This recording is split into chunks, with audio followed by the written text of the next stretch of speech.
I'm excited. This is wonderful. Through the last end of verse 19 in Daniel 8, at the time appointed the end shall be, the Moedim is the discussion we're going to be having. This word that time appointed is actually translated in the from the Hebrew as, or the Hebrew word is Moedim or Moed. That verse or that word means the time appointed. It also means several other things that the King James translators translated the word into, because I actually just watched a video on the life of, well, you're going to get back to my chart here pretty soon, and I'm going to go through a little more detail. But if I have my year's supply, and we're going to have 3.5 years that we can't shop at Costco before we leave. Should I disappoint you? You're a terrestrial being. You don't need to. Well, that's then.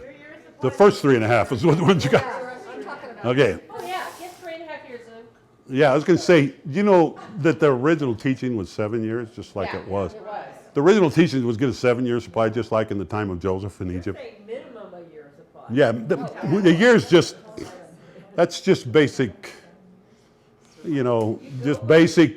Okay, you made it through through some of the transition, but the original teaching was 7. Okay. Feast your famine from Joseph of Egypt and go to God. Moed, Moedim and a half. That's exactly the Hebrew words.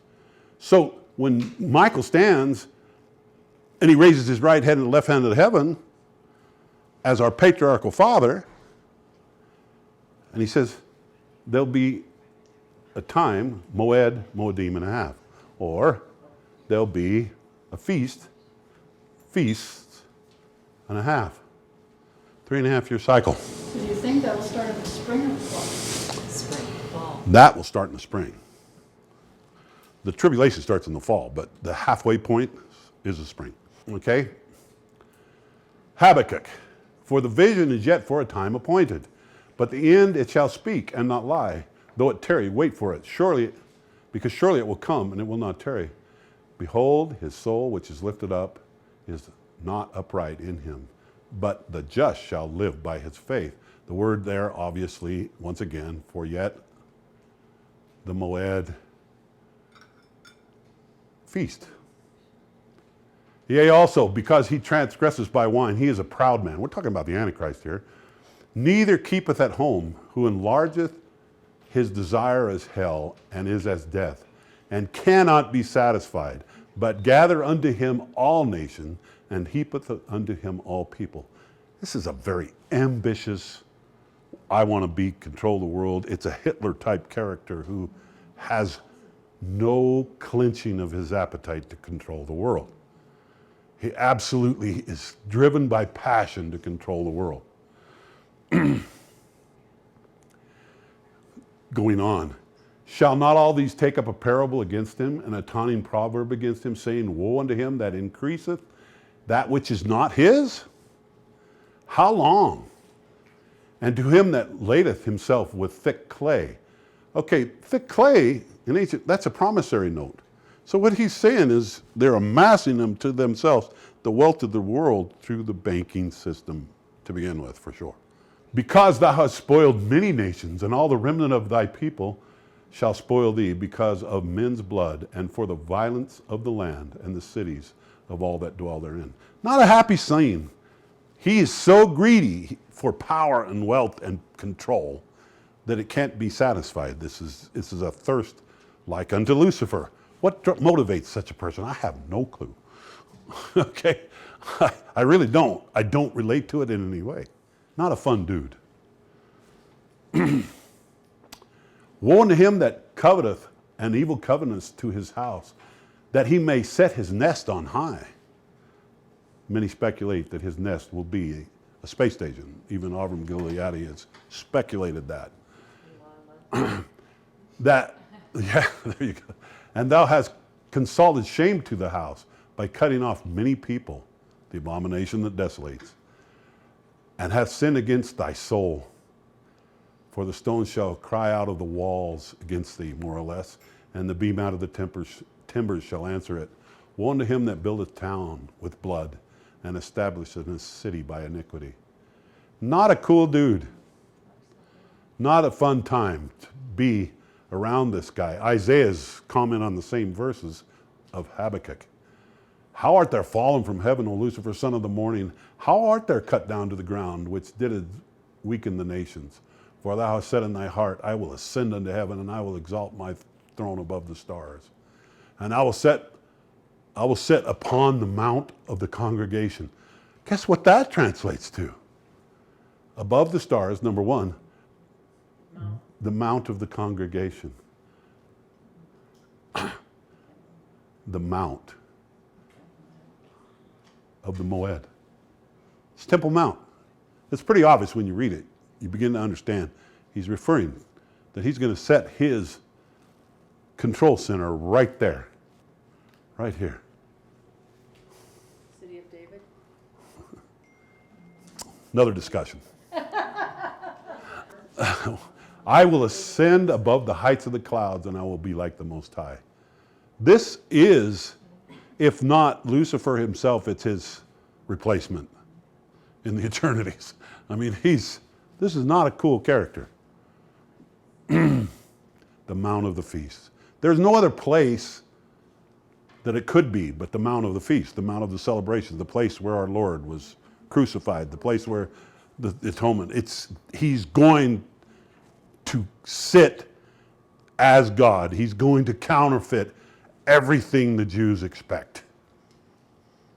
Go ahead. And if he is from Turkey, then will he have to override Jerusalem for a period of time? Oh, for sure. The nations that surround Jerusalem So at or what Israel. point then does the Battle of Armageddon happen? The end of the 3.5, but this is where he takes power. Yeah, this is where He takes power at the first of the 3.5. 3.5 years. Yep. So at some point then the Jews rise up against him. Well, and have this terrible particularly, we could go into that detail if you want real fast. Who really takes him out of the Temple Mount? Now, I don't know whether, The safer. Isn't it the tribes of the north that come out down? no, No? it's the two witnesses. Oh, yeah.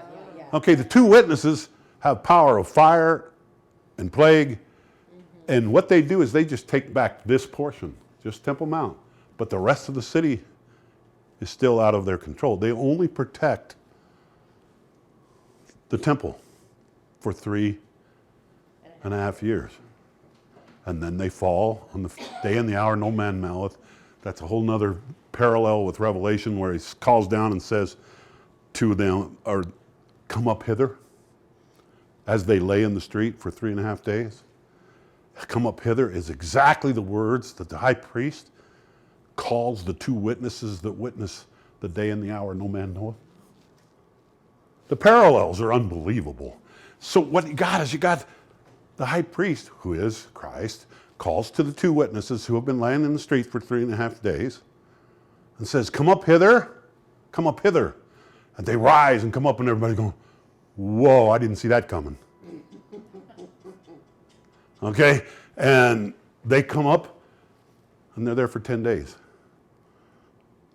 And the days of awe from trumpets to atonement are taking place for that 10 days.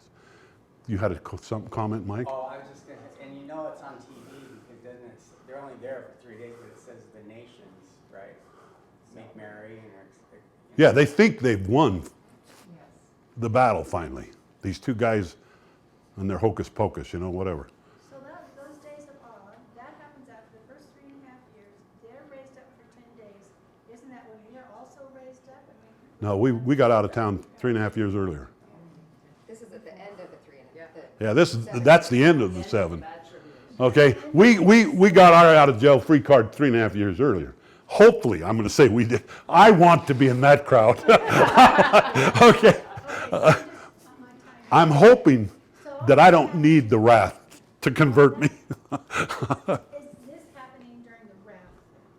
Right at the tail end of the wrath. At the tail end of the wrath? Okay, right at the end of the wrath, you have the two witnesses, because they're protecting just the Temple Mount. That's what the scriptures say. During the days of wrath? They've been during, and it says, and there's only two places safe, Zion and Jerusalem. Zion's safe because Jackson County kind of went through a dimensional shift already. Okay, and they got caught up into that dimension. And when they look at Zion, they're thinking, I don't know what they would define it as, but in their minds, I'm thinking, radiation desert or something. You know, they're afraid of it because to them, that dimensional shift, they don't understand. They don't get it at all. They're just afraid of it. Whatever God puts there to make them afraid, he says it's the Shekinah glory, which is a cloud by day and a pillar of fire by night. So what that exactly going to look like, can't tell you that I've gotten a lot of experience knowing what that's going to look like, but I can tell you that time, Zion's going to be terrible in the sense that we don't have to fear. And that time is that period of wrath. We're in Jackson County in a situation of protection. So I remember reading that there's going to be roaring waters that will protect our land and borders. Nobody can get in. The destroyer is on the waters, but it's Yeah. a destroyer of evil, not of good, so it's a good destroyer. But they're still afraid of it, nonetheless. Right, The evil of Yeah. That's the what's destroyer. protecting us, is nobody can get It's in. fear, mostly. So I have a question, because the Temple Mount where it is today isn't where it's going to be. Because the Temple Mount still hasn't been built in the city of David, which was supposed to be the original temple. And so that Temple Mount is now controlled by the Palestinians. It doesn't, and the Muslims. I personally am not sold, but that's okay. I'm not saying it isn't true. I'm saying I'm not sold yet. About what? The temple was in the city of David. Well, there's Lots of reasons. building the new temple, which has been cut for a long time, according to, I'll rephrase. I think it is the city of David. I think the city of David encompassed Temple Mount. Still have to build the temple, because it's already been cut and ready to go for a long time. It won't take long for And that. so, no, and it can No. go up in a very short period of Right. time, but I'm just saying, because where the Temple Mount is now is not the exact location. Right. That's Right. what Bruce Porter kind of explained to us when we went to Egypt, is that everybody thinks that it's where the dome of the rock is, and it's actually just a little bit. Well, I was So- there, and it's just to the, What did he say? I'm curious what Bill is a little bit north? It's like a little bit, I don't know exactly, but it's like, it's not on the exact location, it's a little. I know what I personally believe in That's it. where the new temple's gonna be built. Yes, and I know what I personally believe, although I have to tell you that this is primarily from a personal experience, and I can give you that experience if you'd like. I know what I personally believe, and I believe the Holy of Holies is the dome of the spirits. Go ahead. I was just saying, our next podcast next week, if we do, on our Come Follow Me, this is the subject. Where's the true location? And Kay's an archaeologist, and he's been there so Who? many times. Kay Godfrey He's is gonna an talk architect, and about he has it. strong opinions. He does not believe it's exactly. It's not the dome. I don't either. it's not the dome. The Gihon Spring, the living water. Yes, but several years back, I can just give you some rebuttals to what's being sold on YouTube right now. Okay? Because what's being sold on YouTube a lot is the city of David, which is south of the temple. Okay? Personally, from mostly personal experience, I'd have a different perspective, but I also know the Temple Institute says that's absolutely poppycock. They know exactly where it is. And if you go to how the ark was escaped out into the caves where Ron Wyatt, actually believe Ron Wyatt's stories. I don't know. I do too.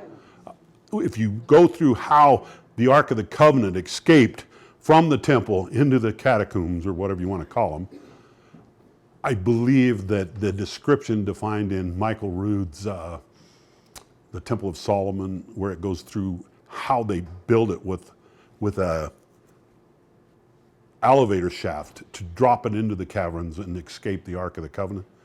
I believe that is very believable. Now, do I say I know it's true? No, I don't know it's true, but by the Spirit, I believe it's very believable.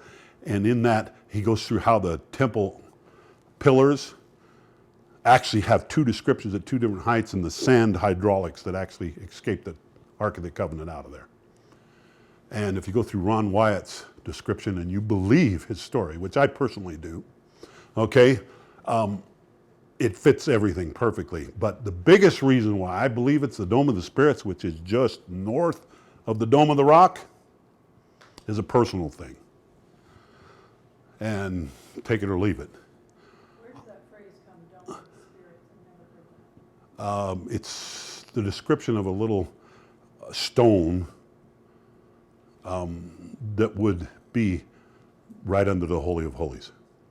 Now, when Christ said that no stone will lie upon another, that doesn't necessarily mean the Holy of Holies stone might not have still been there, because that means all the temple stones are gone, because there was gold that melded into the cracks, and they took every stone apart to get the gold.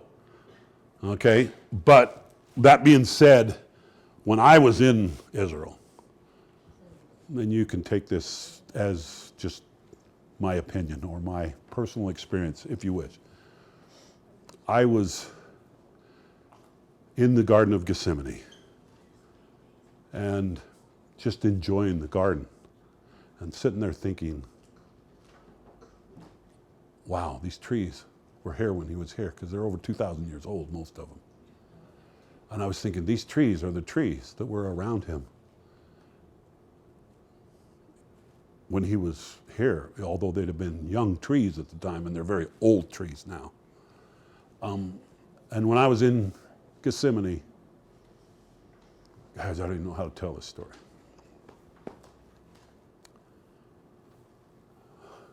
I've had experiences like this that I share very sparingly. But a voice in my head just says, turn and look to Jerusalem or to the Temple Mount. And I was just shocked. No premeditated thought about it at all. And I turned and I looked. And the Golden Gate stood directly west of me. And over top of the Golden Gate, standing from Gethsemane, I could see the top of the Dome of the Spirits.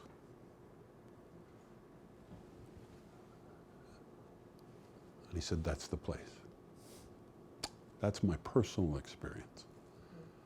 And then scripturally it makes complete sense. He comes from the east. He goes through the Golden Gates to the Dome of the Spirits, which is just north of the Dome of the Rock. That is my personal testimony from my own personal experience.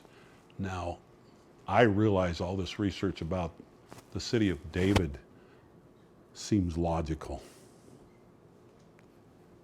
But the city of David included Temple Mount, is my personal belief. You are welcome to believe as you will. I know what I believe, but it's mostly from a personal experience. And as I stood in Gethsemane, direct east from Gethsemane, from where Christ would have been the day before his crucifixion, straight through the Golden Gates to the Dome of the Spirits. And the Islam guards of the Temple Mount are afraid of the Dome of the Spirits, a little hooky to them. And years ago, Michael Rood talks about when they were excavating up there to run a sewer line or something. And this has been a while since I observed this, but they were excavating to run a sewer line up there for maintenance, upkeep. Water sprang forth. So the water being there, I don't have the other springs, I get it, but the water will be back. That's my personal belief, okay? Now, do I have as much evidence as they think they do? I don't know.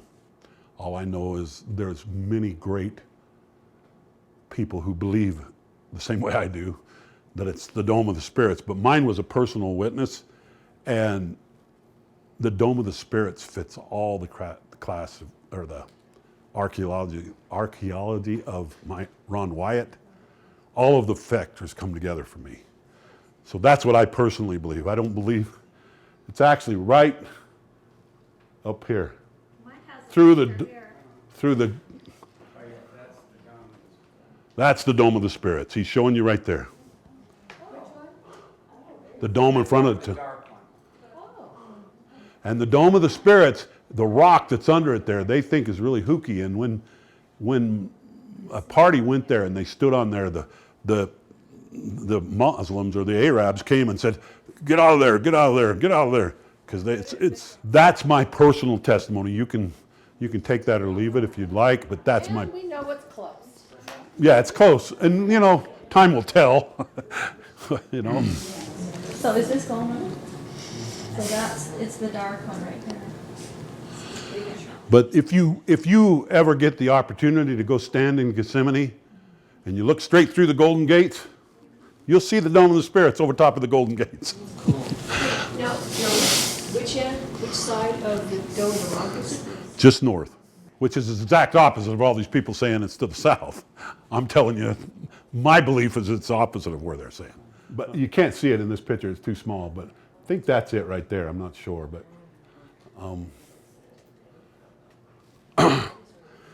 but that's my personal, and Dome of the Spirits, when you actually research the name, it's got its reputation from interesting things happening. So, okay, back to where I were. The Mount of the Feast. We get, boy, we're going to be here a long time if I don't hurry. Oh, look upon Zion, the city of our solemnity. Thine eyes shall see Jerusalem, a quiet habitation, a tabernacle that shall not be taken down. This is the good news side of Isaiah. This is New Jerusalem. That we here in Zion have a city. And this one's not going to be taken down. This is the good news. I put this one in because I'm talking about a lot of depressing stuff sometimes. And this is the good news. This is us after the catching up in Jerusalem, in the New Jerusalem, being able to go service the world from a whole different level of conversion and power, because we will go forth with power to save people. There will be but there the glorious Lord will be upon us in a place of broad rivers and streams, wherein shall go no galley with oars, neither shall gallant ships pass by. So the New Jerusalem is going to be a good time in contradiction to the wrath, or counterbalance, I guess is the word I'm looking for. And no armies, I think, isn't that what that indicates of us too? Yes. Just as an interesting aside, somebody challenged me that there's no lamb and the lion shall lie down together. And I didn't believe it because we see this picture all the time. And I'm just going to put that out there. I looked it up and I couldn't find it in Scripture. What is that?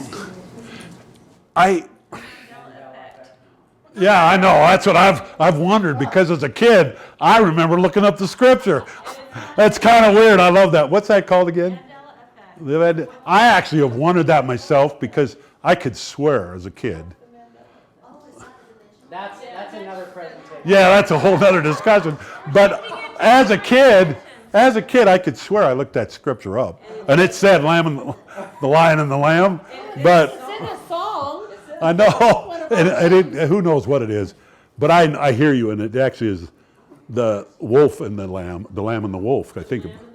Yeah, because one's a clean animal, one's a... Look it up. Interesting, huh? I know, I've actually looked that up. I'm very aware of that. I don't know why Rhonda decided to put a lion and a lamb on there, other than that's what everybody comes to mind with. Which is, it's hard to, you can't find it scripturally. Go ahead. What part of the time period did you say the Antichrist is coming? Well, he will be there the whole 7 years, but the first half, they will be in collaboration between the Antichrist and the harlot, which is Babylon, which is the New World Order.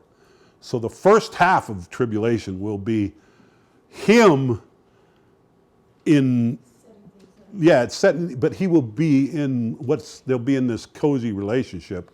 Revelation refers to it as the woman sits on the beast. Okay? The woman is the Babylon. It's the Western economic, banking, New World Order system. okay, that has come through the Catholic and the Jesuit order of the Catholics and the whole thing, which the Bushes have sworn allegiance to. Okay? Is that the UN? In essence, yes, That's it's part of it. a part of it. It's bigger than that, though. That's what I'm saying. Really, you've got all these organizations of Babylon that are, you know, the Trilateral Commission, the Bilderbergs. They're all different names Yeah. that they use in their organizations, which are kind of satellites of the main They're all organ. part of the octopus's tentacle. Yes, The octopus. exactly. So I want to know, better. when's the first day of the first 3.5 years? Okay. Tell me to stop taking rabbit trails. Ask a question though, in the last conference, didn't the Peters say what the Antichrist was here? They identified it. Who did? Who? I thought in the last General conference. I remember them talking about the Antichrist. And they said something like, I would love to see that. I don't remember. I don't remember it, but I'd love, if it's true, I'd love to see it. So, speak ye unto the Jews and say to them concerning the feast or the appointed times of the Lord, which ye shall proclaim in your holy convocations, even these are my feasts. It's really not to the Jews. Speak into the house of Israel. It's to us too. Okay? That this appointed times and these dress rehearsals are to remind us of things to come. It's not so that we go through this ritual performance, but yet we do ritual performances to remember, right?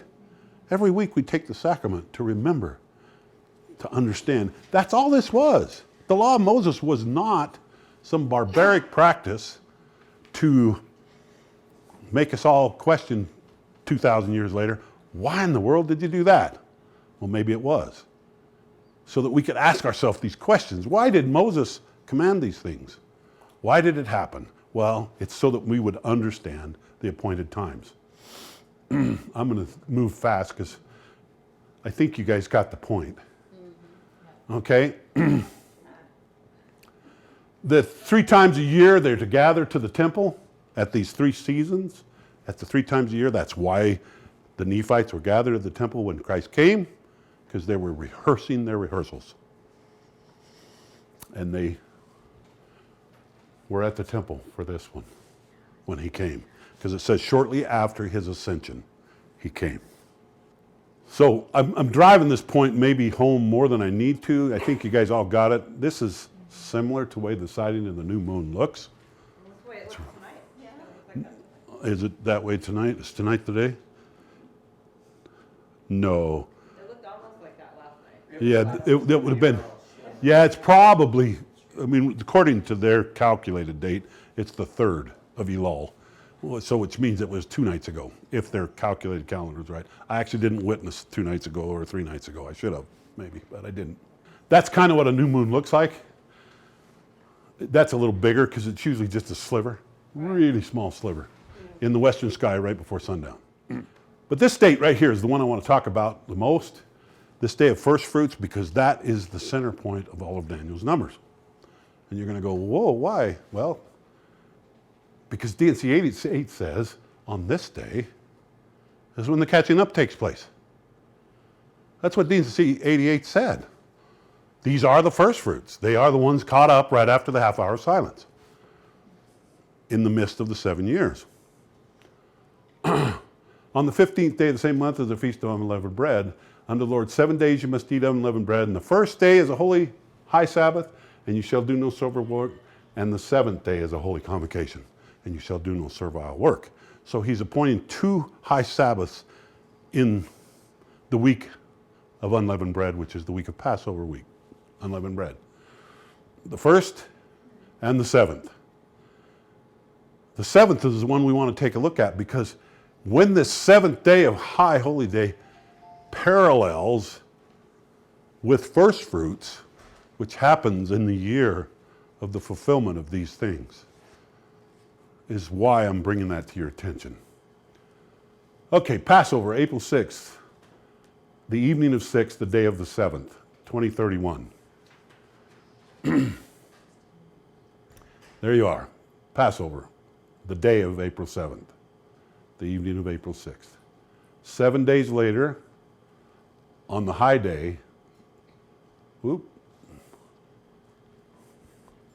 don't know, I thought it was going to go down, is the 14th, the day of the 14th. You see there?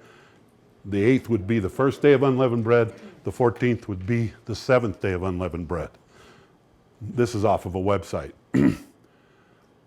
Okay, so April 13th and 14th, 2031, the 7th day of unleavened bread, right here, talking about.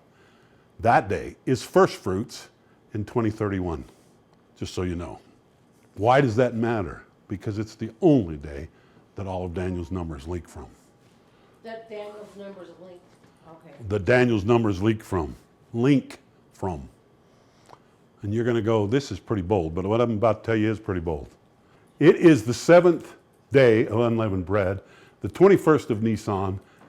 It's the same day that the Egyptian army was drowned in the Red Sea. Really? Cyclically speaking, 7th days after they left Egypt. Do you understand what I mean by cyclically, right? Yeah. Anniversary speaking. Okay? And also on the same day, the walls of Jericho fell. Okay? So this is the day of deliverance of Israel from its captive armies, or oppression, or when Joshua took the land back. This day, prophetically, is the day of deliverance for Israel. The 7th day of unleavened bread in the year 2031 is April 14th. So is that the midpoint after the first 3.5? Yep. Okay. Now I'm jumping the gun, but in essence, that's right here. Now, why do I say that's Adam on Diamond?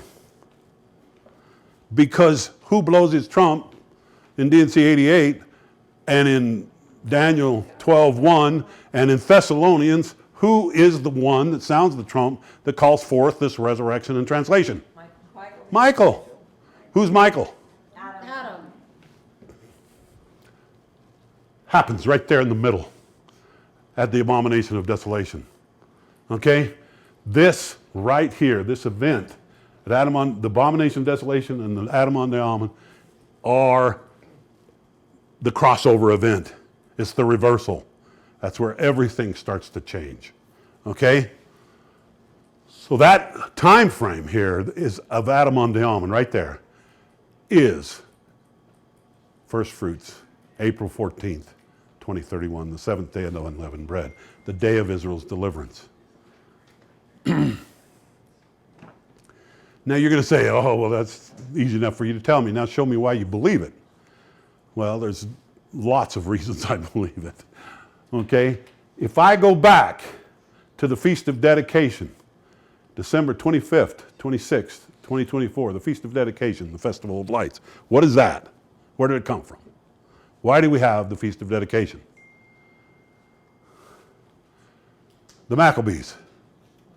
It's when the Maccabees took back the temple and kicked the first Antichrist out, the type and the shadow of our day, Antiochus Epiphanes. They kick him out, and they rededicate the temple on the Feast of Dedication, referred also in the New Testament as the Festival of Lights that Christ referred to. So we know he accepted the Festival of Lights. So this will I am the light of the world. Okay?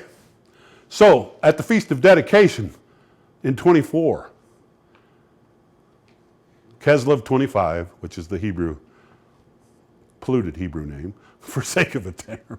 Anyway, on December 26th is the daytime, is the Feast of Dedication in this year. So it just so happens that the Feast of Dedication will fall on our traditional Christmas, the evening of Christmas, that year. Just that year, because it moves. Okay? Hanukkah means dedication. It refers to the rededication of the temple at the time of the Maccabean revolt. But what started as a revolt was the dedication to the Torah and the gods of Israel. And you shall command thy sons Israel to bring you clear oil of beaten olives for the light to make the lamp burning continually. So this Feast of Dedication, look down here on this Hebrew site where they say their calendar, by the way, just so happens conveniently, I think the Lord kind of intended this, that their calculated days line up with the star days that I've researched. Meaning I researched to make sure that their holidays were matching up with the true sighting of the new moon. I didn't just take their word for it. Go ahead. Question on the last slide, on the date for December 25th and 26th, 2024. What happens then? It's the Feast of... Dedication, I'm about to show Let you. me ask a question though. Elder Bednar referred to, is this what Elder Bednar referred to? When he said, think of Samuel the Lamanite, when he said 5 years hence? Yeah, interesting. So, the Feast of Dedication. Once again, right there you can see that that is actually what they calculate the date to be this time. So they're actually calendar and their calculated calendar and my astronomical collaborate. Okay? At the Feast of Dedication, 2024, happens right there. There is 6 days left in 2024. Right? See that? Okay? So let's just add it up. 2024, 6. This is how many days in 2025, 26, 27. Then we got a leap year in 28, so there's an extra day. Then we got 2029, 2030, 2031. We have 103 days to get to the evening of the 13th of April. 123. Guess what? From the Feast of Dedication, 2 first fruits adds up to exactly. Whoa, that's crazy. It's really crazy. Yeah. It gets better. Okay? So what you just seen is a Feast of Dedication in 2024, 2 first fruits in 31 is exactly the number Daniel predicted. Exactly. This is pretty heavy stuff when you get thinking about it. It's exciting too. Okay? Saying to Helena, you're the forensic scientist of the Okay. scriptures here. So from the date to the day is also 23, depending on whether you want to go eve to eve or day to day. Okay, it doesn't matter. They both are 2,300 days, exactly as Daniel prophesied. Okay, so I've showed 23, 6 plus 103. You add that all up, and we get Daniel 8, 13 through 17. And I heard one of the saints speaking to the other saint. Just interesting to know who's the 2 saints. It's Gabriel and Michael, just so you know. And I heard the one saint speaking to the other saint said a certain saint, how long shall it be concerning the vision of the daily sacrifice? So that's Gabriel asking Michael, how long? And Michael says, the daily sacrifice and transgression of desolation, to give both the sanctuary and the host to be trodden underfoot. And he said unto me, unto 2,300 days, then the sanctuary will be cleansed. Well, after the Antichrist takes his seat, how does it get cleansed at the end of this 2,300 days? By the 2 prophets, which, by the way, I believe are, just so you know who I believe they are, is Elijah, who was translated, and Moses, who was also translated, even though it's not as clear that it was Moses. Why do I believe that? Well, if you read about those 2 prophets, it says they have power to cause famine, which Elijah called the 3.5-year famine, and Moses had power to cause plagues and pestilences. And you know they're both translated for some reason. And I believe it's those 2 that go back there because it is the father of the prophets, being Elijah, and the father of the law, being Moses. They are the 2 who would have the most interest and love for Israel, or for the Jews particularly, but for Israel over there. And it would be their commission logically.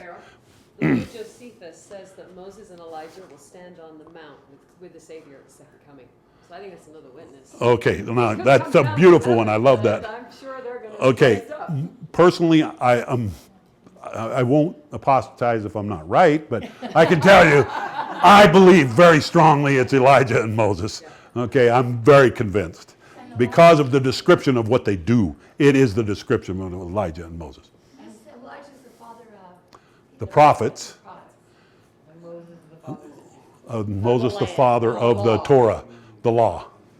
So they are the 2 that have the responsibility to keep track of Israel and that time frame. And you say, well, they're translated. They can't be killed and lie in the street 3.5 days, right? Isn't that a speculation we would say? Oh, that's tough. Wait a minute. Fatal error. Well, guess what? When Christ was at the Mount of Transfiguration, who got transfigured? He did. Didn't he die later? Yeah. Okay, so a translated being does not necessarily mean they can't die. It means they can't die till they say they're going to die. That's what it really means. They get to choose to lay down their life. Did he not say, I'm choosing? Yeah, he made the choice to die for us, and they will make that choice for Israel. And can't they at that point ascend even higher to another level, and which means they're Joseph Smith. translated to another higher level? Or resurrected. Therefore, Joseph's statement that the people who give their lives rise to a higher glory than those who are translated. Therefore, I think you'll find many people who are translated choose to give their lives that they might rise to a higher glory. Is that like they choose to give their life for their friends? Choose to lay down their life? Yeah, that's a whole nother. I think I don't have it in this presentation, but I go into that very, very directly. Yes. So the Savior after the Mount of Transfiguration was a translated being. Absolutely. Somebody got translated there, and it wasn't Peter, James, and John. John may have. I don't know. I'm not going to outguess that one. Okay, when John got translated, but Christ definitely did. The Mount of Transfiguration was to translate somebody. So that being said, under 2,300 days we have, and it came to pass, and when Daniel had seen the vision, I sought for the meaning. Then behold, there stood before me the appearance of a man, and I heard the man's voice between the banks of the Uriah, which called and said, Gabriel, make this man understand. So Michael just said to Gabriel, make this man understand. So he came near where I stood, and when he came, I was afraid, and I fell upon my face and said unto me, understand, O son of man, for the time shall be at the end, the vision, the time of the end, the vision shall be. One more reference to at the end, we will understand the Moed. I need a sip of water again. I always think I'm going to get through this faster than I do, but you guys ask questions and then we go. Learn from those. Okay, we rabbit trail. So we got to 2300, and we see that fulfilled once again on the seventh day of unleavened bread in 2031. Okay, so let's go to the Feast of Dedication. Now let's go to first fruits, and we know that was the 2300. Now let's fly back to trumpets in 27. Okay, October 1st in the eve, the day of the second, in October 27. And then we get this 1,290 days. Okay, so, and from the time the daily sacrifice shall be taken, the abomination set up, there shall be 1,290 days. Now understand the Hebrew did not have that from the way we read it. You have to be really careful when you read that scripture because it's confused even me for a long, long time. You have to understand this can be from this time to the daily sacrifice. It can be read 3 or 4 different ways depending on your interpretation. And so to be clear, what it's really saying is from a time to these events is 1,290 days. It's not saying from this time to this time is 1,280 days. Okay, if you're following my drift. Mm-hmm. So it's basically saying there's 1,290 days from this time, this appointed time. Okay, what's an appointed time? Trumpets is one of them. So let's just go. Speaking in the congregation, saying, in the 7th month, in the first day of the month, ye shall have a Sabbath, a memorial of the blowing of trumpets, a holy convocation, and ye shall do no servile work therein. So this is a high Sabbath, the Feast of Trumpets. Let's go to 27. There it is, right there, on their calculated days. So October 1st and 2nd, 2027. 200 years exactly on the Hebrew calendar from Joseph receiving the gold plates. So it's a tithe of the time of the Gentiles. a 200-year tithe is when this trumpet event will take place. Rhonda and I have speculated that perhaps the sealed portion of the Book of Mormon will come out there. I'm not going to say I know that for a fact, but it would be like the Lord to do it prophetically on the exact 200th anniversary on his calendar. A tithe of the time of the Gentiles being the 2,000 years. Well, it could be. I haven't computed ahead. Well, it's always the first week of the month, first weekend of the month. Yeah, it could be. I didn't look what day of the week this is. I should maybe. But it is 200 years exactly from the Book of Mormon coming out of the Hill Cumorah. Because it came out on the Feast of Trumpets in 1827. Wow. Okay? So it's just like the Lord to be that prophetic. He uses those numbers Yeah. precisely. Yeah, I kind of look for it, Yeah. you know. So October 1st, 2027, we have 91 days left from October 1st. Obviously, if you count from October 1st and then go 30 days, you get to the end of the month, comes to 91. Then you go back to and count our 103 again, and guess what happens this time?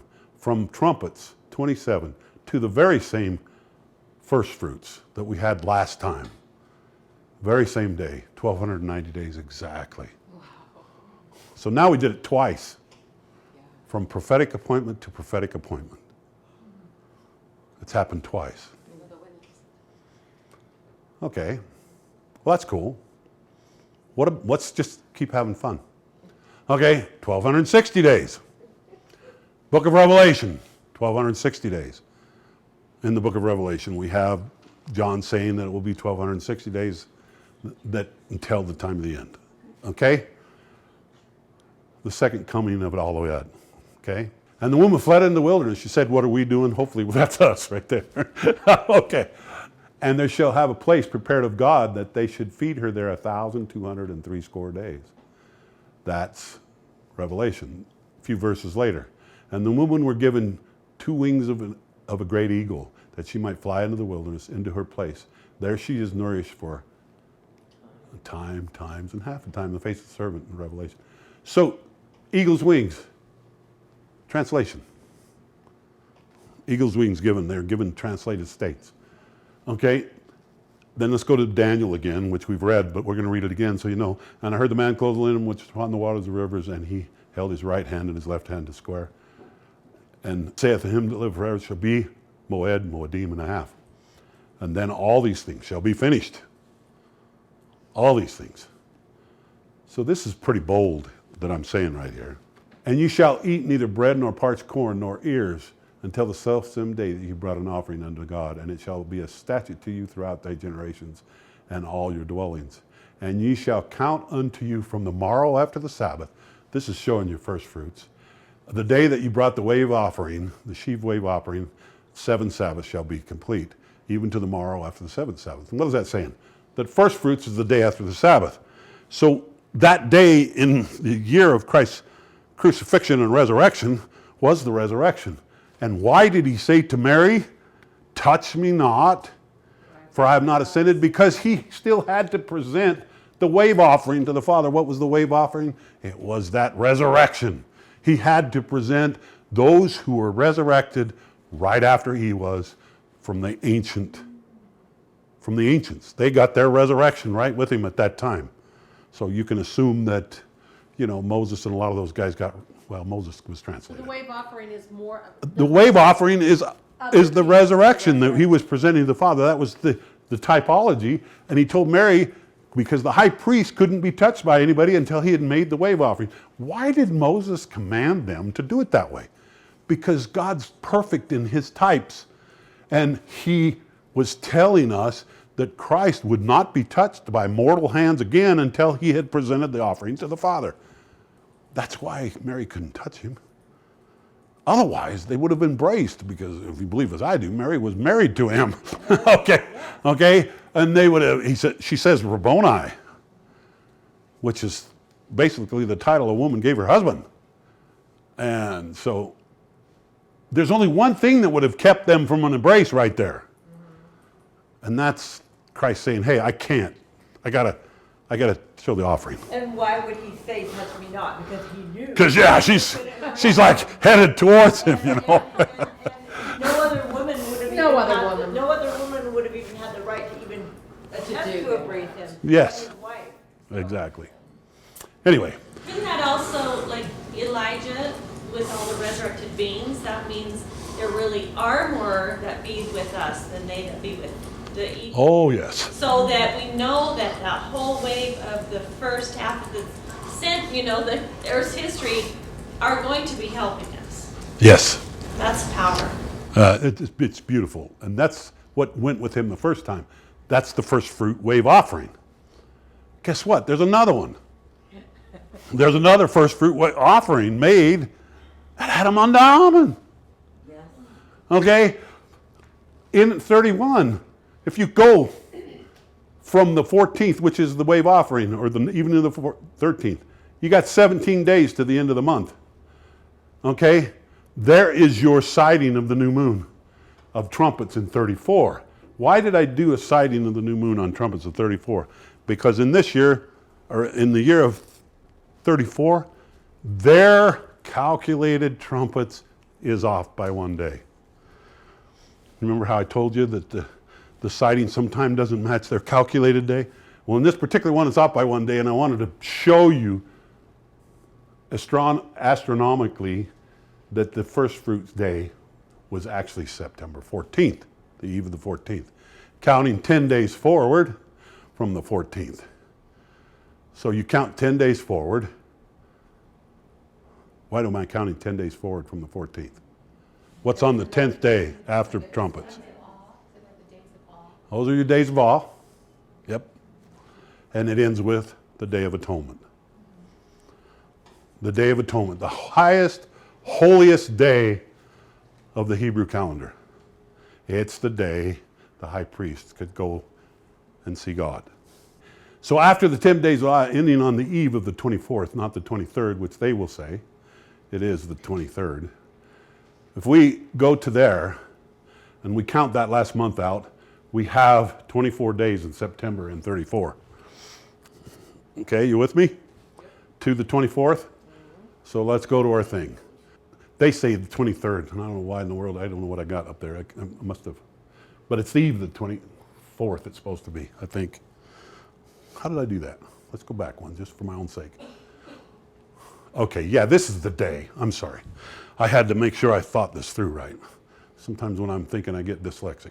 So it's the evening of the 23rd and the day of the 24th. That's what I needed to be clear about in my own head even.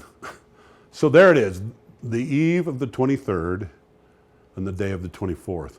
Now they say it's the day of the 23rd, and that's why I'm showing you it's off by 1 day. Okay, their calculated calendar is off by 1 day.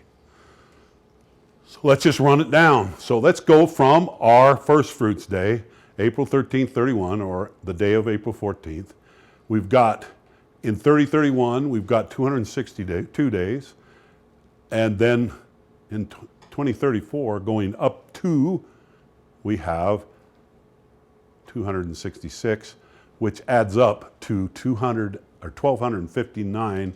And then if you go to the end of the day after that, is the end of 24, we got our 1,260. So at the end of the day, the end of the day of the Day of Atonement in 3034, we exactly get our 1,260 spoken of in the book of Revelation. So now we've just landed it three times. Okay? To there, plus one to the end of the day is 1,260. Now we got this last number of Daniel's we got to deal with. Blessed is he that waiteth and cometh to the 1,305 and 30 days. But go thy way till the end shall be, for thou shalt rest, and stand in thy lot at the end of days. So he's saying, Daniel, blessed is he that comes to this 1,335 days, but you're going to be there too, so don't worry about it. You get to come to this celebration. Well, guess what? The Feast of Dedication in 3034 happens to fall on December 6th and the day of the 7th. the day of the 7th, right there. You see that? So we go from first fruits in 31, Adam on almond. Once again, we add our days to the 7th day of December. We get 3 through 31, and we end up with 34 to it. And by the end of the day of the first day of the Feast of Dedication, we end up with 1,335. So what I just did is I just linked for you all of Daniel's numbers and Revelation, all pointing and centering and zeroing in on Adam on almond and going out in both directions. Do you have this presentation again in a video form? Mike and Ann Much, are recording. much smaller. Okay, yes, I do in a much smaller version. Okay, let's just play with some math, just for the fun of it. Just because that's what I do. Okay? There's 365.24 days in a year. There's 11 possible high holy days if you include all possibilities, you know, Feast of Dedication, all of them. Okay?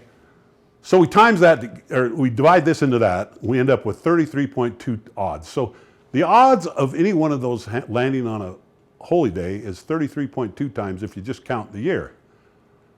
But we also have to make it land correctly by a lunar cycle. And there's 29.53 days in a lunar cycle. And there's 7 possible dates inside of that cycle that it could be a high holy day, meaning the 14th, the 15th, the 10th, and the 21st. So there's 7 possibles. So you divide that and that, we get 4.22. Okay, so now let's just take the odds of this and this occurring, times it through, and we get 140 to 1. That means technically this could happen on 2 of the high holy days, potentially, you know, once a year. So that's not too bad considering God timed it, that it's going to be between holy days. But now let's take 4 of them, all 4 of them. Then we got to times this. Well, let me just go forward with my clicks. I forgot to do that. That times that equals that. Now let's just times all 4 of these days together, and the odds of these all coming together is 385 million to 1. Wow. That means that it's not probable that it's going to happen ever again in this creation cycle. I'm not saying it couldn't, but it's not probable it would, and I haven't taken the time to calculate every possibility. Just this one. Long story why this one I calculated. So I don't know how you feel about things, but when I see that kind of odds, God's got my attention. It's kind of like fighting with the election. He's our forensic scientist here. Okay, so I'm just showing you in reality the odds of this occurring just naturally. It's not probable. It's not probable. Now you add to it Hosea 6, chapter 2, when it says, after 2 days I will revive you. And he's speaking after 2 days from the time that Israel was rejected at the fig tree in the week of his crucifixion. How do we know when Israel was rejected? He did not reject their priesthood until his last week. So in that last week, you've read the story when he curses the fig tree and you go, what'd that fig tree ever do to you? You know, why are you cursing this fig tree? But why is because the fig tree represents Israel. And he was saying, guess what? You're done for now. And then from that time forth, their sacrifices didn't turn, I'm trying to remember, I'm brain dead, didn't turn white, everything clear till 70 AD when the temple was destroyed. Anyway, in essence, they were scattered amongst all nations. They were completely obliterated. I can't even spoke. Yeah, that one. Anyway, they were completely there until 67. But even in 67, they kind of got the Temple Mount back, but they really didn't totally get it back because Islam still controls it. So that being said, to understand prophetic things, or prophetic understanding comes through an understanding of the Moedim, or the appointed times. The Moedim is required to understand Daniel's numbers. God has given us the Moedim as his appointment book with us. Christ's perfect fulfillment of Passover confirms the Moedim. The end was first created spiritually, patterned in the Moedim, in the feasts. So God actually laid out how this is all going to happen, just like he laid out his crucifixion week. That's another fun study of just how precisely he fulfilled everything the Jews rehearsed. Everything. He will fulfill it precisely again. And granted, the odds are, anytime you have odds, it could happen twice in a 100-year period maybe. But the likelihood of it happening twice in a 100-year period is 385 million to 1. And that's the best odds I could give it. If I would have added other factors in, it would have probably got even more, because there is other factors to add in. Does the 2024 eclipse right over Adam coincide with these Daniel numbers as well? Or Okay, I hope will they cross? they'd cross, but not, Oh, I thought it went right over. it's over the center of the land. Right. It's over the southern tip of Illinois. Okay. Theoretically, I'm about to the end of this one, so let me just answer some of your questions quick. The eclipse, the first one in 17 was right here, and then it crosses again in 24, right before all this stuff starts to happen. Okay, so what I'm conveying to you is we have kind of two tribulations. Now, you didn't want to hear that, I know, neither did I in a way, but okay, but we have the tribulation for America that starts. Well, yeah, but it's going to get worse. I'm sorry. You don't want to hear that, I know. But right after the second eclipse, in the first part of 24, then we have some of these events start. Some of these start clicking. And I've always said, it's not that they weren't having many signs and troubles in the Book of Mormon all up until Christ came, or till his crucifixion too, but understand that the intensity, unfortunately, is going to get worse. Between now and the end of 24, we're going to see things progressively getting worse. There's so many prophetic things coming together. Ezra's eagle, lots of things that are testifying of the same things. But in 2024, I think that is the last warning to America. Okay, the second eclipse making the X over America, that's like saying, you've had your time. If you don't repent now, guess what? I'm going to start preaching my own sermons. I'm not going to leave it to man to preach my sermons. I'm going to be preaching my sermons. I'm going to be starting these things happening. And so from this time forward, things are going to build up, and our deliverance is Adamonde Amen, when we're caught up. But we do have to go through the half-hour silence. Now, what is the half-hour silence? It's that time when we, and I showed this in my last presentation, when we, as it says in D&C 29, the wickedness causes the angels to mourn even, which causes silence to reign, meaning they're so fed up with what is going on the earth that they're having a moment, and God is holding them back, just like he told Alma not to deliver Ammonihah.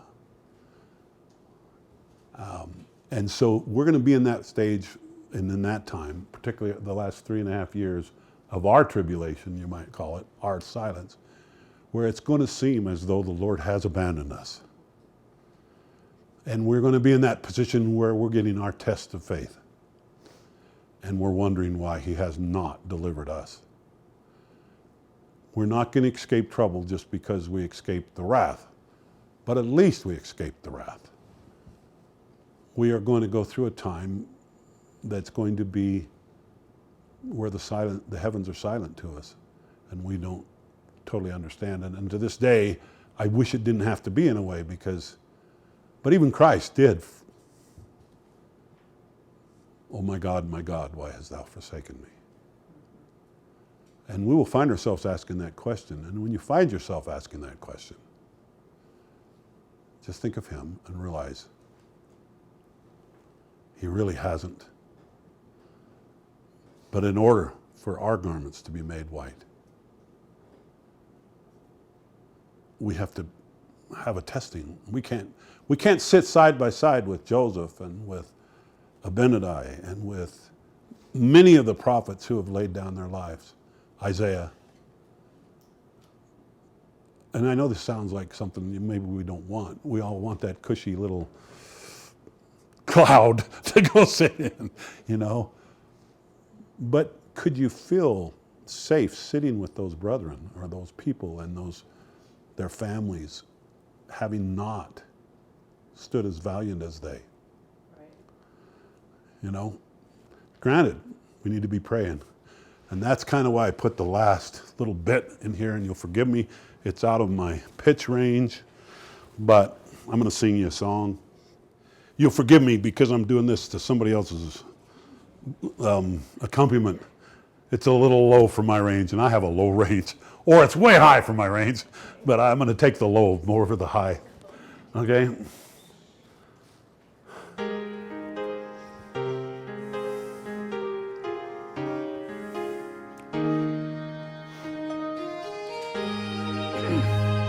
I should have got a glass of water.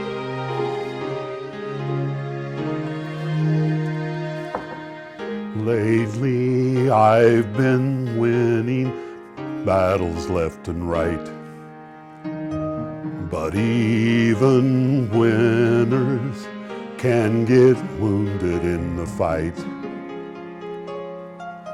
People say that I'm amazing, strong beyond my years, but they don't see the inside of me.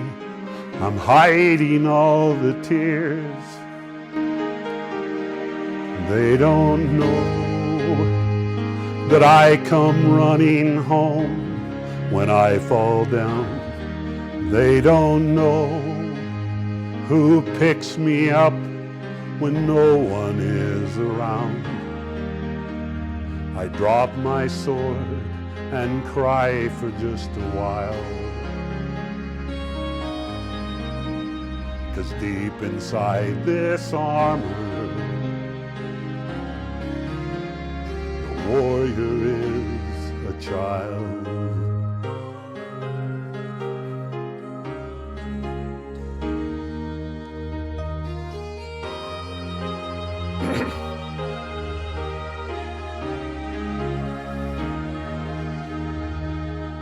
Unafraid because his armor is the best. But even soldiers need a quiet place to rest. People say that I'm amazing, never face retreat, but they don't see the enemies that lay me at his feet.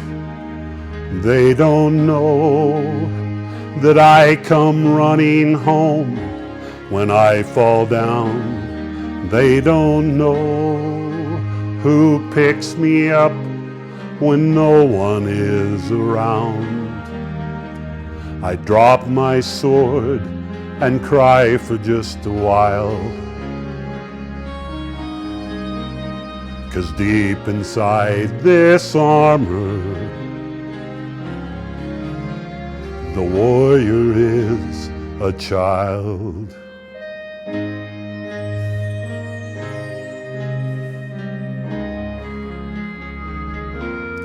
They don't know that I come running home when I fall down. They don't know who picked me up when no one is around. I drop my sword and look up for his smile, 'Cause deep inside this armor, deep inside this armor,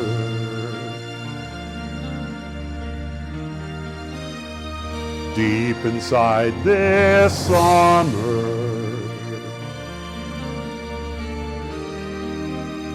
the warrior is a child.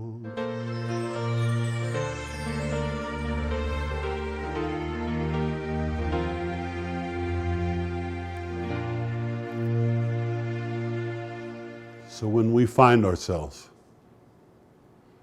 in the hard times, don't be afraid to run home. That's what I have to do.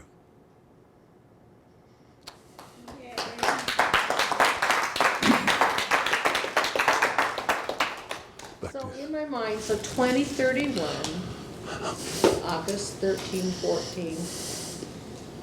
So if you go back 3.5 years. April or August. April. Did I say April? I meant August. Well, actually, 31 is April. It is April 14th. It's April 14th Oh, it is April 14th. Oh, okay. in 31. It said August.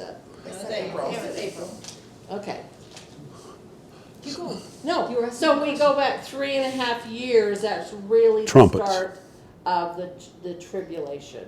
Trumpets of 27. Okay. Trumpets of 27 is the 200th anniversary of the Book of Mormon coming out of the Hill of Gomorrah. Okay. It's, and, October 1st and 2nd? yeah. Mm-hmm. And so when you were showing us the Festival of Lights, that was one of the things, one of the markers showing that Daniel had the numbers, what he was giving us. Well, that's what's so amazing about all of it, is that they all come together at Adamandam. Yeah. Yeah, and of course, like Glenn Beck said, after I taught this to Glenn Beck, he was he was moved. He says, "So now what?" And I says, "Well, you know, we don't have every detail, and I suppose we're not supposed to have. But in essence, as this structure comes together, and this is why when I hear other people's perspectives, I don't stop listening, because I believe I should always remain open. But if it doesn't fit the pattern, I have a tendency to not be able to buy into it, because God is precise. And if, like Glenn Beck put it, if these events don't start as I'm saying they are, then it's just going to be really bad and we got a long wait. Okay? And that's the way Glenn put it. And in his next show after I talked, he says, well, actually it was in his letter to me. He says, well, if these events don't start, we know it's just going to get really bad, and then for a while. And like somebody else around said, and we might have 200 years of communism to go through, or some other dumb, stupid thing. But personally, I don't believe that. I don't believe it for a second. I'll tell you why. And I showed, I think, you before, that slide of the age of the earth. Did I show this class that? I can't remember if I did. The 7,000 years of the duration of this earth. And that means that there wouldn't be time for Satan to be locked up for 1,000 years if it goes beyond 2034. So I think that the woman at the well, when he said, and he was talking to her, and she was technically the first Gentile he talked to. And he proclaims himself, and then he spends 2 days with them at Samaria, representing he will spend 2 days with the Gentiles. That's another presentation. The woman at the well, John 4. And the 2 days with the Gentiles that he spends with the Gentiles represent the 2,000 years of the Gentiles. And the woman at the well probably happened in 31 AD. And God likes precision. And in D&C 77, he said that there's 7,000 years appointed unto the continuance of this earth, of the temporal continuances of this earth. Every way I slice it, I cannot see it going past 34. Now, there's your warning you're talking about. Anyway, so personally,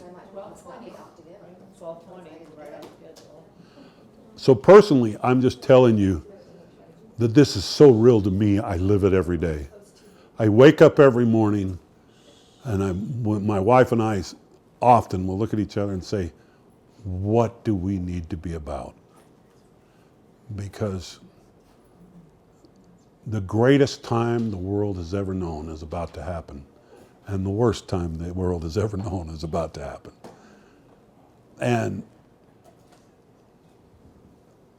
And this is the day that all the prophets wanted to be here for. And you know what it also says? Joseph Smith said this, actually. This isn't in Scripture. But he said, they all will be. Okay? It will be a great concert of all of these prophets who meet in Adam-on-Daman and who orchestrate this end-time scenario. They will all be arm in arm working together to bring about. When is the meeting at Adam-on-Daman? Well, I'm not going to limit the Lord in saying that it might not be a presidency meeting before this one, but the big meeting is First Fruits 31. Okay. Okay? Now, I'm not going to go so far as to say that there might not be a presidency meeting, that the presidency of the earth and the heads of dispensations might not attend, that I don't get to. Okay? That might happen. Okay? In fact, it's probably likely to happen that they will have organizational meetings that'll be ahead of that. But that's the one I can tell you where I want to be. April 14th, 31 AD. Is that when we're translated, or is it in 27? 31. 31, okay. Yes. And do you think that some meetings will take place at Adam-on-Daman? Absolutely. And the reason I think that is because of the parallels of the festivals, I'll call it, or the Moedim. What is First Fruits is the beginning of the counting of the Omer. It's the beginning of 7 sevens to Pentecost.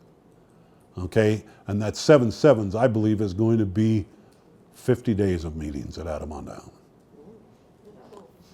Okay? That's my personal take, with main presidency meetings in conjunction with judgments out there in the rest of the earth, maybe happening every new beginning every Monday, early in the morning, that these trumps will blow, 7 trumps, in conjunction with the counting of the Omer to Pentecost. That's speculative in nature. Now, I want you guys to understand some of the details are my conjecture. But Daniel's numbers, there's no conjecture. There is so mathematically perfect, I just can't believe it. I'm in shock that the Lord let me discover them. I am Hiding in plain sight, right? Yeah, I'm not only in shock, but I'm so humble in feeling that, why me, Lord? Why did you tell me this? It's there for And all. it's there for all everybody, but defined. his answer was so simple, I just couldn't deny it. He said, because you ask. He didn't say, oh, you're this special person. No. He said, it's simple. You ask. I just answered you. But you had to show diligence, that you really was serious to ask. 11 years of diligence at least. Is this on your website? Much simpler version, yes. The time appointed, the end shall be, is in a video, but it's a very short version of it. Sure. How long have I been here? 3 hours? Yeah. At least? So the Davidic servant, where does he fall into the timeline? It comes with the Antichrist. Yeah, he's kind of, but it's kind of the reversal. I think probable. This once again, this is our conjecture. We can't necessarily document this scripturally, but our conjecture is that in 27 you're going to start seeing a lot of those things happen. In fact, it wouldn't surprise me that the servant reveals the sealed portion of the Book of Mormon in 27 on the anniversary. That's conjecture on our side, but it's conjecture with a educated perspective. Okay? I have a personal experience that it's already been done, but the church isn't gonna get it till then. The rest of the scriptures are here. Anyway, I'm just telling you, the day of Lamb night's here, and you will not see it till then. It won't be given to the church, but I already know that it's already been performed. Well, I personally have a testimony that, what do we believe as Mormons? What is the Mormon creed? Maybe I'm tricking you so you don't know what to answer. Which one? We have a few. Think of going deeper. Lorenzo Snow. As man is, God once was, and as God is, man may become, right? What do we believe? That the whole Christian world mocks and says, oh, you nut. That we can become like God. Yeah. Yeah. What a arrogant, blasphemous position. No other church dares to preach such doctrine. Yeah, what's a blasphemous position that we are. Okay? And so here we are, the most blasphemous church, just like Christ was the most blasphemous individual. Okay? Here we are, the most blasphemous people, believing that we can become like him. Now, Joseph says it may take 10,000 years. I can see that. Okay, not for me, I can see that. Okay, I'm okay with that. But nonetheless, we believe we can become like him. Okay, if that doctrine is true, then you can only assume, as you think about that we have to learn to be gods. Okay, and if we have to learn to be gods, then we have to learn a whole lot more responsibility than we currently share. Okay, and therefore, the truthfulness of what I've just showed you is on you to discern. It's not me to tell you. I don't think you're going to hear any of your bishops tell you. I don't think you're going to, and you don't have to take it. I'm not even asking you to do that. I have laid it before you. That is about as bold of a position as I feel to take at this time. But I'm just sharing that you have to now take the burden of what I have just placed on you and see what the Lord tells you. Amen. Okay? And I would say burden, but that's probably the left half of the equation, the blessing. Can I answer that? The blessing of what I've just shared. What is God? What Now- is God? God is love. So what we have to do is be able to love everyone like God loves them. That's what we have to become. And the reason we know this isn't to set ourselves up. It's that we might bless. The whole point is to bless. That's what priesthood is. When everybody talks about no. How much are you blessing? How much are you giving fruit? He who is the greatest among you be the servant of all. I think it's going to take time to love everybody too, because we don't all do. Some need more Yes. love than others. And what is the Antichrist and his minions doing right now? They're trying to divide and cause all kinds of tension and racial and political suffering. and suffering. My Yeah, goodness, they're trying all to this break causes- everybody down. Divide and conquer. Yeah. Anyway, I'm Thank you. as done as Wonderful, thank you. Thank you, thank you. I thought Adamon Diamond was supposed to have in the sixth seal. The sixth? six seal. Is that right or not? Okay. I'm going to throw another monkey wrench in what you. Okay, and that is the seals overlap. The end of the sixth seal is the middle of the seventh seal. Okay. Because the events parallel in every way. At least that's my perception. Is that the sixth seal. Let's put it this way: the scriptural end of the sixth seal is the middle of the seventh seal. In other words, start, but not start, end, start, end, start, end. So that's hard, because Yeah, start, but this is continuing, start, this is continuing, start, this is continuing. Do you think the blood of the saints is going to end after the fifth seal? No, it's going to go clear till Christ comes. Okay? People are going to be laying down their lives all the way to the end, which is the fifth seal. To the moms for activity day. I have to tell So I'm gonna do that I right listen now. to this guy called Bible Ministries. Have you Okay? ever heard of him? No, I haven't heard of him. Maybe he's kind of out there, but he talked about this Ryan Peterson. Have you heard of him? Ryan Peterson? I've heard Peterson's, but Peterson. I don't know. Well, I don't. anyway, he talks about the Nephilim? Yes. Okay, the Nephilim, yes. I'm familiar with the Nephilim. And the giants? Yes. Right. So I just am curious your thoughts on that. Because he talks. I think the Nephilim are going to be part of the cleansing in the wrath. That's You what think he Nephilim says. are good? What? You think the Nephilim are good? No. Oh, I didn't think Is so, that yeah. what did the Jaredites? No, but you got to realize they are half brothers and sisters, kind of. When I say half, I mean the Nephilim were created by Fallen angels. fallen angels. That's what So he they're half corrupt and they're half. So they have. Adam was said to be a huge man, and as the genome has decayed, that's what he we have talks got about. shorter and shorter, you might say. But he was a giant, so to speak, in our language. Adam would have been a giant. So these Nephilim who are from that, they're going to be big people, yes, comparatively. But I would assume that when we are celestialized, we're probably going to be bigger. Also. But that's just my... So...